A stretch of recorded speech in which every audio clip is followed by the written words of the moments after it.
Canciller Ricardo Patiño revela que pusieron un micrófono oculto en la Embajada de Ecuador en Londres. Juez de Sucumbíos dictamina embargo de $96 millones para Chevron. Socializan en la Asamblea Nacional el Plan del Buen Vivir. El municipio de Quito construirá nuevos parques al servicio de la ciudadanía capitalina. La inmediatez y la veracidad se juntan. Si usted quiere estar al tanto del quehacer noticioso,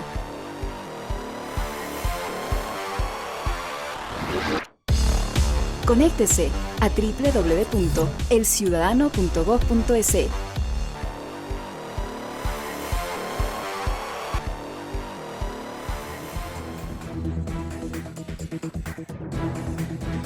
Amigas y amigos del Ecuador y el mundo, bienvenidos al informativo El Ciudadano al Día, para conocer cómo avanza la patria. Un saludo especial a nuestros compatriotas que residen en el exterior. El presidente de Ecuador, Rafael Correa, hizo un llamado oficial a los estados parte de la UNASUR para defender al mandatario Evo Morales y a todo el pueblo boliviano por el accionar de Italia, Portugal y Francia, países que impidieron que el avión presidencial de Bolivia sobrevuele sus territorios. Nuestra solidaridad con Evo y el bravo pueblo boliviano. Nuestra América no puede tolerar tanto abuso. Lo que es con Bolivia es con todos, enfatizó el jefe de Estado ecuatoriano mediante su cuenta de Twitter, Mashi Rafael. El canciller Ricardo Patiño denunció ante la opinión pública mundial que se ha encontrado un micrófono oculto en la Embajada del Ecuador en Londres. Afortunadamente, en nuestro gobierno tenemos las conciencias tranquilas, señaló Patiño. Lamentamos decirlo, pero esta es otra ratificación de esta pérdida de ética a nivel internacional en las relaciones que tenemos entre los gobiernos, que a nuestra embajada se le pone un micrófono para recoger toda la información que allí se genera. El presidente subrogante de la Corte Provincial de Sucumbíos, Wilfrido Erazo, dispuso el embargo de los $96.355.000 que el Estado ecuatoriano debe a la compañía Chevron por el dictamen arbitral de La Haya, informó la Unión de Afectados por la Petrolera. Finalmente, los resultados de un largo proceso judicial se inclinan a favor de los afectados por Chevron Texaco, pues la Corte de Sucumbíos en Ecuador ordenó la intervención de los bienes de la transnacional estadounidense.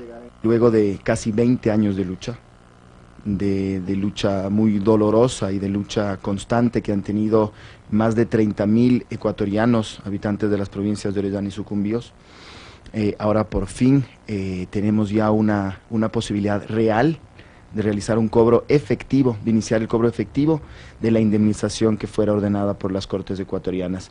La condena a Chevron Texaco establece un pago de $19.000 millones por graves afectaciones ambientales.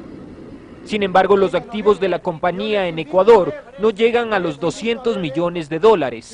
La respuesta de Chevron no se hizo esperar, sosteniendo que buscará otras alternativas jurídicas. Chevron ya ha buscado todas las estrategias legales y ha perdido en todas y cada una de ellas. Podrá seguirlas buscando y seguir dando largas al asunto, pero estos procesos de embargo no admiten mayores excepciones ni trabas, de tal forma que nosotros seguiremos agrediendo sus bienes en cualquier lugar del mundo que se encuentren. Nos tiene sin cuidado la opinión del señor Craig. La defensa de los afectados por Chevron Texaco sostiene que este es el preámbulo de sus acciones. El asambleísta por Alianza País, Miguel Carvajal, dijo que Ecuador no va a ceder a presiones de nadie y que la soberanía del país debe ser respetada a cualquier costo. El problema central, ¿no es cierto?, a mi modo de ver, es resolver el posible impacto económico, como lo está haciendo el presidente, pero también actuar con soberanía. El Ecuador no es una neocolonia, es un país soberano. Nosotros no podemos aceptar chantajes o instrumentos de presión de nadie, mucho menos de socios importantes como son los Estados Unidos. Julian Assange, quien permanece asilado en la Embajada ecuatoriana en Londres, expresó que Ecuador no tiene periodistas presos y no está involucrado en asesinatos de personas. ¿Cuántos periodistas presos hay en Ecuador? 0. y ha sido cero durante muchísimo tiempo. Ecuador además no está involucrado en persecución ni asesinato de personas. Yo no puedo hablar de su actual situación, pero sé que los Estados Unidos cancelaron su pasaporte y que anteayer el vicepresidente de Estados Unidos, Joe Biden, llamó al presidente Correa para presionarlo. Esto no es aceptable porque el asilo es un derecho consagrado en la ley internacional. Los mismos Estados Unidos han recibido a muchos refugiados políticos de varios países. El señor Snowden tiene ese derecho, aunque es lamentable que no pueda quedarse en su territorio. Pero ese es el mundo en el que vivimos.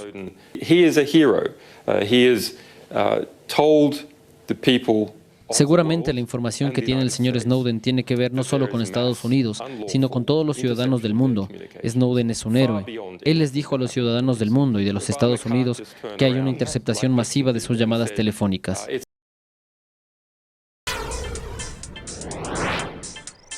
Más buenas noticias. La petrolera Río Napo, con capital ecuatoriano-venezolano, alcanzó un nuevo récord histórico de producción al llegar a 73.018 barriles en el campo Sacha.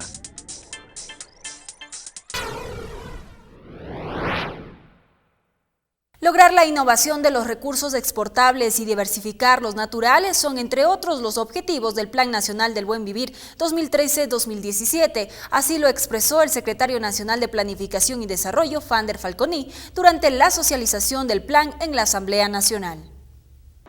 Algunos de los objetivos de este plan tienen que ver con consolidar el Estado democrático y la construcción del poder popular, auspiciar la igualdad, la cohesión, la inclusión y la equidad social y territorial en la diversidad, mejorar la calidad de vida de la población, garantizar el trabajo digno en todas sus formas, impulsar la transformación productiva, entre otros. Este nuevo plan arroja un conjunto de nuevos desafíos técnicos, políticos, que lo vamos a ir argumentando a lo largo de esta reunión.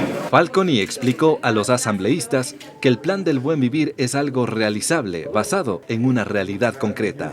Es una hoja de ruta realizable, no es un elemento técnico alejado a una realidad concreta que vive la sociedad ecuatoriana y la sociedad latinoamericana. Además, indicó, cuenta para su desarrollo con la participación ciudadana necesaria para volverlo un documento de Estado. El plan es claro, tiene metas precisas, indicadores claros de seguimiento y además ha tenido un nivel fuerte de participación ciudadana, con lo cual le convierte en un documento de Estado. La inclusión de la transformación de la matriz productiva es otro de los grandes objetivos de este plan, para lo cual se darán en los próximos 4 años los primeros grandes pasos para construir la sociedad del conocimiento.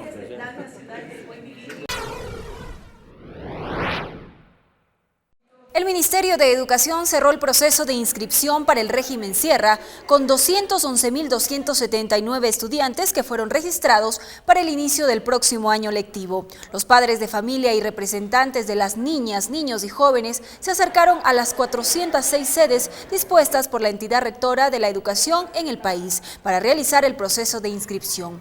El mayor número de estudiantes fue registrado en educación inicial con 70.574 estudiantes. Ecuador y Alemania firmaron un memorando de entendimiento para la cooperación en transportes, construcción, desarrollo urbano y vivienda. Ambos países también están interesados en la ejecución del sistema integrado de transportes y en la construcción del tren urbano e interprovincial, aeropuertos y puertos. El viceministro alemán Rainer Bomba y el ministro ecuatoriano de Producción Richard Espinosa se reunieron este lunes en Quito para firmar un memorando de cooperación en varios asuntos de interés, especialmente en transportes. Que las empresas alemanas, de que el gobierno alemán pueda impulsar distintos tipos de obras acá en el Ecuador. Una de ellas, estábamos conversando, puede ser el tema de las superautopistas. Ecuador posee todas las condiciones, no solo en su territorio, sino también en cifras macroeconómicas, para emprender proyectos que auguren un futuro prometedor, aseguró el viceministro Bomba. Ustedes tienen unas condiciones extraordinarias para tener un futuro muy promisorio, no solo dentro de América Latina, sino a nivel mundial. La cooperación consiste en la gestión y ejecución del sistema integrado de transportes, sistemas innovadores de uso de tecnología en construcción de infraestructura, metro, tren urbano e interprovincial. Ambos países han tenido un intercambio de una serie de información en cuanto a infraestructura, en cuanto a logística, en cuanto a transporte. El viceministro alemán llegó acompañado de un equipo empresarial perteneciente a distintas áreas como industrias de logística, ingeniería y tecnología, además de construcción y desarrollo urbano. Estamos aquí con un grupo de especialistas que quieren trabajar para que tanto Alemania como el Ecuador puedan trabajar conjuntamente en las calles del futuro, en las casas del futuro, el desarrollo urbano del futuro. Aprender de la experiencia alemana en cuanto al uso de energía fotovoltaica aplicada en zonas rurales es una de muchas que se pretende conocer y aplicar en el Ecuador. La presencia de las Fuerzas Armadas del Ecuador en Haití fue reconocida por la Organización de las Naciones Unidas. El organismo mundial condecoró al personal de cascos azules ecuatorianos desplazados en la República Caribeña. La condecoración de la ONU reconoce fundamentalmente la actitud de los miembros de las Fuerzas Armadas del Ecuador para colaborar, en este caso con la comunidad haitiana en tareas de mantenimiento de la paz y asistencia humanitaria. El proyecto del Parque Pichincha, que contempla una superficie de 1.115 hectáreas para uso público y conservación, se presentó en las faldas mismas del volcán que abraza a Quito.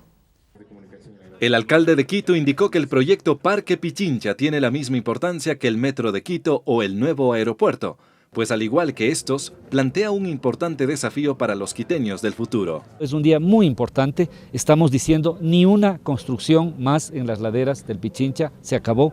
En ese contexto, Barrera informó que se está planteando una ordenanza que ratificará de manera inamovible el límite urbano. Estamos planteando en este momento una ordenanza que va a ser a definir un área de protección de intervención especial que sería todo el área de laderas Pichincha-Atacazo. Estas obras permitirán proteger las laderas occidentales de la ciudad de Quito, evitar el crecimiento urbano informal en esas áreas, entregar un espacio de conservación paisajístico patrimonial y generar una cultura de respeto ambiental.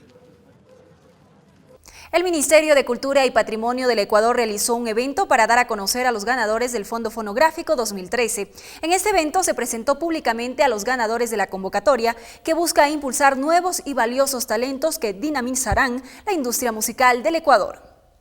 Lo que hace falta es diseñar, implementar mecanismos por los cuales esta música nacional adquiera un estatuto casi de legitimidad. Nosotros pretendemos hacer, no de la noche a la mañana, en un proceso continuado, un trabajo de 3 años, lo que pretendemos es garantizar que los músicos y músicas puedan ser escuchados, que tengan condiciones de calidad profesional. Es importante que sean este tipo de concursos que visibilicen la creación y la producción que existe en el Ecuador. Ya desde hace mucho tiempo atrás hay una producción de muy buena calidad, una excelente producción en varios géneros musicales. Más buenas noticias. Con una inversión de $540.000 del MIDUVE, se construirán 40 soluciones habitacionales en el reasentamiento Virgen de Guadalupe, ubicado en Pico Asá, Manabí.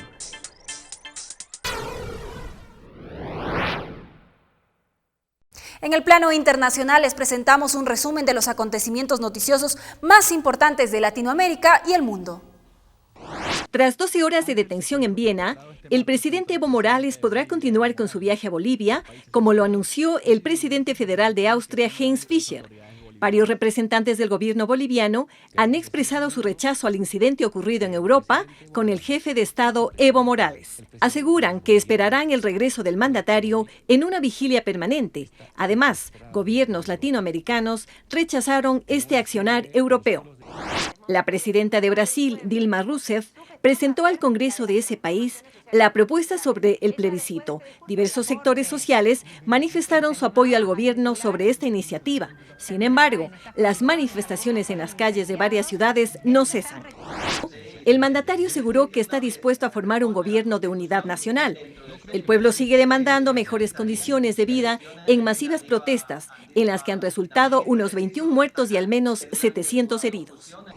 El sitio Wikileaks publicó la lista de los países a los cuales Edward Snowden habría pedido asilo político. Según el portal, Snowden solicitó asilo a 21 países, de ellos 6 latinoamericanos.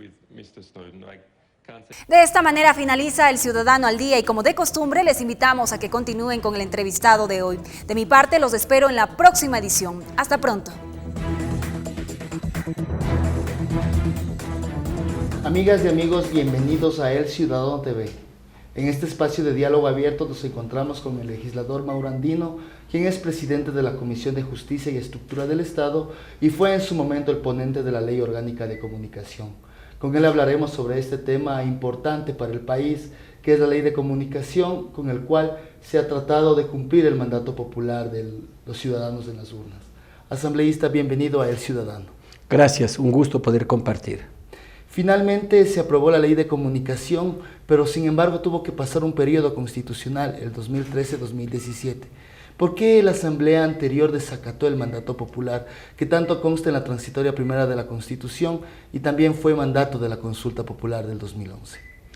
Es una pena tener que decir y reconocer que ciertos sectores de oposición acá en la Asamblea Nacional no dieron cumplimiento al mandato constitucional, como tampoco al aval de la consulta popular que le dijo a esta Asamblea que sin dilatorias debía expedir una ley de comunicación. ¿Y por qué es lamentable? Porque muchos asambleístas apadrinaron a los grandes empresarios de la comunicación, aquellos que han controlado los medios, aquellos que han estado vinculados al sistema financiero, a la banca, aquellos que se han acostumbrado a desinformar y no informar adecuada y seria y responsablemente a los ecuatorianos. La voluntad política de quienes fuimos y somos asambleístas de país no fue suficiente para poder expedir esa ley, porque requeríamos de 63 voluntades. Pero esa época quedó atrás. Y hoy, enhorabuena, con una mayoría que ustedes, ecuatorianos y ecuatorianas, ratificaron en las urnas, hoy hemos podido hacer realidad ese gran objetivo, ese sueño de que los ecuatorianos y ecuatorianas contemos con una ley de comunicación que lo que ha hecho es desarrollar los derechos a la comunicación, fundamentalmente ese derecho humano que es la libertad de expresión. Pero aquí quiero resaltar algo importante. Varios actores políticos de oposición o los empresarios de la comunicación han pretendido llevar el debate exclusivamente a través de ese derecho humano y fundamental que es la libertad de expresión. Yo reconozco su importancia, pero para que en verdad se haga realidad ese derecho a la libertad de expresión, hay que desarrollar y había que desarrollar otros derechos, como el derecho a la información, como el derecho a la democratización del acceso a los medios de comunicación, que todos los ciudadanos, los colectivos, las organizaciones, las diferentes funciones del Estado tengan medios públicos o el sector comunitario tenga medios comunitarios, que se garantice la programación aquí respetando las franjas horarias, ¿sí? Para adultos, para programas compartidos con menores de edad o simplemente para todos, porque eso no se lo ha hecho aquí en el Ecuador. Se ha irrespetado las franjas horarias a cualquier hora, programas que podían ver niños, niñas o adolescentes, cuando esos programas debían y deben estar establecidos dentro de las franjas con una persona adulta o para adultos a partir de las 22 horas. Se ha democratizado la palabra entonces con esta ley de comunicación. Ahora se garantiza el derecho a la información, el derecho a la libertad de expresión, no solamente para los dueños de los medios, sino para los 14 millones de habitantes. Efectivamente, hoy con esta ley de comunicación lo que hemos hecho es democratizar el acceso para que todos puedan opinar, informar, decir lo que sienten, pero con responsabilidad, sí, porque lamentablemente aquí ha existido una concentración de los medios. Cerca del 90% de las frecuencias de radio y televisión en 8 familias. Solo en 8 familias, mientras que los medios públicos, los medios comunitarios, prácticamente invisibilizados. Con esta ley vamos a abrir el espectro radioeléctrico. 33% para los medios públicos, 33% para los privados y 34% para los comunitarios. Y aparte de ello, acciones afirmativas a favor de los concesionarios de los medios comunitarios, Sí, exoneración de impuestos para adquisición de equipos, de implementos, capacitación, transferencia de tecnología, y de esa manera se diversifique, se multiplique las programaciones, pero no esa programación chatarra que permanentemente nos han estado vendiendo los medios comerciales que son los privados, sino programas culturales, educativos, que difundan y propicien el desarrollo y el respeto de los derechos humanos, que le digan no a las drogas, no al alcoholismo, no al tabaquismo, sí a programas de distracción, pero no a ese programa chatarra que siempre nos quisieron mantener controlados y acostumbrados los medios privados. La redistribución del 34% de las frecuencias de radio y televisión para medios comunitarios, ¿cómo se subdividirá? ¿Se trata solamente de nacionalidades indígenas, afrodescendientes o montubias, o también de universidades, escuelas politécnicas y otros gremios periodísticos? Aquí hay que hacer una precisión. Cuando hablamos de medios públicos, privados y comunitarios, cada uno de ellos tiene su objetivo, tienen sus finalidades. Los medios privados es obvio que buscan el asunto económico, porque comercializan la información. Los medios públicos no tienen fines de lucro, ¿sí? Porque lo que se pretende es que a través de esos medios públicos, como TV Ecuador, por ejemplo, difunda programas culturales, educativos, de relevancia para la comunidad. Y los medios comunitarios tampoco tienen fines de lucro. Lo que ellos perciben por los ingresos económicos de cualquier naturaleza tiene que ser reinvertido precisamente en esos medios y luego pensar en ese sector, en esa comunidad o en esa organización. Pero hablamos del 33% para los medios públicos, 33% para los privados y 34% para los comunitarios. Cuando hablamos de los comunitarios, no es que hablamos exclusivamente para las organizaciones o los pueblos a los que usted ha hecho referencia. En los medios comunitarios pueden ser parte un grupo de jóvenes, de adolescentes, puede ser un grupo de estudiantes, pueden ser amas de casa, pueden ser profesionales de la comunicación, puede ser un colectivo de periodistas, puede ser una organización de artesanos, puede ser un gremio de profesionales dentro del arte, de la música, ¿sí? Es decir, con una gran amplitud, sin dejar atrás obviamente al sector indígena o al sector campesino. Y cuando hablamos de los medios públicos, no es lo que dicen ciertos empresarios de la comunicación o ciertos periodistas cuando tratan de deslegitimar o confundir o tergiversar lo que consta en la ley. Medios públicos no son exclusivamente, como ustedes dicen, los gubernamentales, no. Medios públicos pueden ser a través de los municipios, pueden ser de los consejos provinciales, de las juntas parroquiales, de las universidades, de las escuelas superiores politécnicas, pueden ser igual de la Contraloría General del Estado, puede ser de la función judicial, en fin, de cualquiera de las entidades del sector público. Ellos son los medios públicos. ¿Y para qué? Para que puedan difundir igual la actividad que llevan a cabo. Porque mientras más informado esté el pueblo ecuatoriano, mientras más información fluya, las ciudadanas y los ciudadanos van a desarrollarse de mejor manera, porque van a saber qué ocurre en su cantón, qué ocurre en su parroquia, qué ocurre en su comunidad, en su provincia, en su región o en el país en general. Asambleísta, ni bien se aprobó la Ley de Comunicación el 14 de junio en el Pleno de la Función Legislativa y a partir de ese momento y también con el ejecútese del Presidente de la República del 21 de junio, ha empezado una campaña implícita, si se quiere, de desprestigio a la ley. Se trataba de decir que la ley fue aprobada sin el debate necesario. Muchas personas, incluso a nivel internacional, han tratado de deslegitimar lo actuado por las funciones del Estado. ¿Cuál es su respuesta ante estas posturas internacionales y también de la prensa mercantil? Bueno, mire, hay ciertos actores políticos, determinados asambleístas o exasambleístas, que inclusive están llorando, están con la herida abierta porque el pueblo no los ratificó como asambleístas. Otros se han pretendido convertir en actores ciegos, sordos y mudos. ¿Por qué? Porque pretenden desconocer la voluntad del pueblo ecuatoriano, que le dijo a esta asamblea que tiene que aprobar una ley de comunicación y lo hizo. Y no es que lo hemos hecho simplemente a escondidas o con trámites bajo la mesa o entre gallos o medianoche, como ocurría en el pasado. Recuerde usted que las leyes antes se aprobaban entre gallos y medianoche, sin el debate, sin la participación de la ciudadanía, de los colectivos, de las organizaciones sociales. Hoy es diferente. Este proyecto de ley, que hoy es una realidad, es una ley ya, la de comunicación, como ningún otro, ni siquiera en ese viejo Congreso, se ha debatido tanto y se ha socializado tanto.